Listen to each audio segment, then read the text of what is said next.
À la place des 61 logements construits en 6 mois de temps dans les années 60, voici les 94 nouveaux logements du quartier Orgeval, prêts à être habités dès le mois de janvier.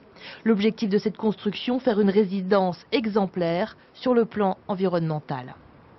On a travaillé beaucoup sur la technique de construction, en se préoccupant de l'importance qu'a la nouvelle réglementation thermique et la réglementation accessibilité aux handicapés.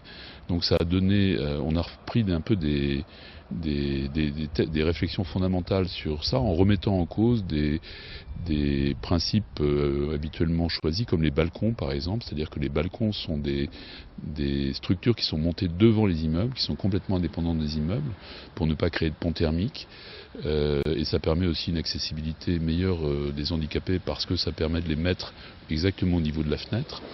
Pour le bailleur social Reims Habitat, il s'agissait de proposer un programme qui permette d'introduire la mixité sociale, 3 niveaux de loyer en fonction des revenus et de la composition familiale. Coût total des travaux, 12 millions d'euros. C'est cher, mais il faut prendre le prix sur la durée de la vie de l'immeuble, sur l'amortissement de l'immeuble. On est parti pour 50 ans.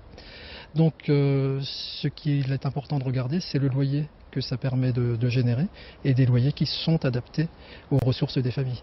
Avec cette résidence, 2 rues ont été inaugurées portant le nom de 2 femmes, une volonté pour la maire de Reims qui veut aussi réintroduire une forme de parité. La personnalité d'Aniel Casanova, dont nous avons dévoilé la plaque, en plus a une vie très militante, une vie de lutte contre les injustices et les inégalités, et ça va tout à fait avec ce que je souhaite porter dans la ville. À l'image de cette résidence, 19 autres logements devraient voir le jour au premier semestre 2015.